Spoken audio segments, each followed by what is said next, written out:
नमस्कार दोस्तों, आज हम सीखेंगे इकोनॉमिक्स का सबसे बेसिक और important concept demand and law of demand. इस वीडियो के एंड तक आप डिमांड को रियल लाइफ एग्जांपल द्वारा अच्छे से समझ जाएंगे। तो चलिए दोस्तों स्टार्ट करते हैं। सबसे पहले समझते हैं डिमांड क्या होता है। मांग का मतलब सिर्फ चाह नहीं होता, इसके 3 एलिमेंट होते हैं। Number 1 desire, number 2 purchasing power, number 3 willingness to पे।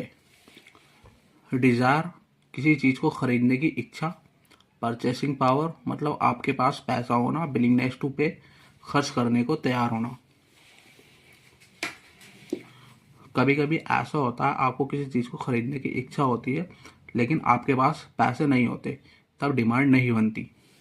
यदि आपकी खरीदने की इच्छा भी होती है, आपके पास पैसे भी होते हैं लेकिन आप खर्च करने को तैयार नहीं होते, तब भी डिमांड नहीं बनती। डिमांड की डेफिनेशन: मांग किसी वस्तु या सेवा की वह मात्रा है जो उपभोक्ता एक निश्चित समय और मूल्य पर खरीदने के लिए तैयार रहता है। इसको रियल लाइफ एग्जांपल द्वारा समझते हैं। मान लो आपको आईफोन चाहिए। आपकी डिजायर तो है पर आपके पास पैसे नहीं है, तब डिमांड नहीं बनेगी। आपको आईफोन चाहिए, आपकी डिजायर है, मतलब आपके आईफोन खरीदने की इच्छा है, आपके पास पैसे भी हैं और आप पैसे खर्च करने के लिए तैयार भी हैं, तब डिमांड होगी। आशा करता हूँ आप डिमांड को अच्छे से समझ गए होंगे। चलिए अब लॉ ऑफ डिमांड समझते हैं। लॉ ऑफ डिमांड, मांग का नियम। मांग का नियम अल्फ्रेड मार्शल द्वारा 1890 में उनकी बुक प्रिंसिपल ऑफ इकोनॉमिक्स में दिया गया था। चलिए मांग के नियम का स्टेटमेंट समझते हैं। अन्य कारक स्थिर रहने पर किसी वस्तु की कीमत और मांग के बीच नकारात्मक या विपरीत संबंध होता है। नकारात्मक या विपरीत संबंध का अर्थ है जैसे ही वस्तु के प्राइस घटेंगे वस्तु की मांग बढ़ जाएगी, यदि वस्तु के प्राइस बढ़ेंगे तो उसकी मांग घट जाएगी।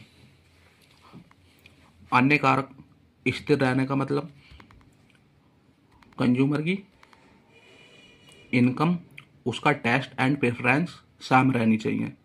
चलिए इसको एक एग्जांपल द्वारा समझते हैं। मान लीजिए किसी चॉकलेट का प्राइस 100 रुपये है और उसको लोग 100 रुपये कीमत पर खरीद रहे हैं।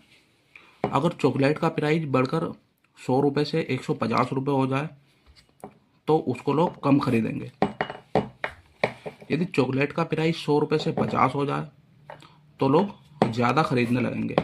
बस इसी बिहेवियर को इकोनॉमिक्स में लॉ ऑफ डिमांड कहते हैं। आइए इसको एक टेबल के माध्यम से समझते हैं। यहाँ टेबल में प्राइस दे रखा है, इधर क्वांटिटी दे रखी है। जैसे चॉकलेट का प्राइस 10 रुपये था, कंज्यूमर 4 चॉकलेट खरीद रहा था, प्राइस 10 से 20 हुआ, तब क्वांटिटी 3 रह गई। ऐसे ही प्राइस 20 से 30 होने पर क्वांटिटी 2 और प्राइस 40 होने पर क्वांटिटी सिर्फ 1 रह गई। अब इसको ग्राफ पर समझते हैं। यहाँ एक्स एक्सिस पर हमने क्वांटिटी ले रखी है एंड वाई एक्सिस पर हमने प्राइस ले रखा है।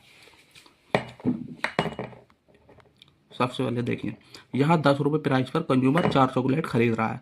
जैसे ही प्राइस ऊपर की तरफ बढ़ा, डिमांड घटकर बाई तरफ 3 हो गई।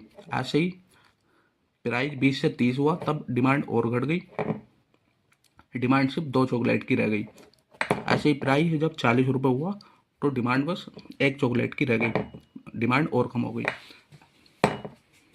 जैसे जैसे प्राइस बढ़ रहा है डिमांड घट रही है, इसलिए डिमांड कर हमेशा नीचे की ओर डाउनवर्ड स्लोपिंग बनता है। तो दोस्तों डिमांड लो बस यही दिखाता है। डिमांड लो का मतलब यही, जैसे जैसे प्राइस बढ़ता है वैसे वैसे क्वांटिटी घटती है। इसी वजह से डिमांड कर हमेशा डाउनवर्ड स्लोपिंग होता है।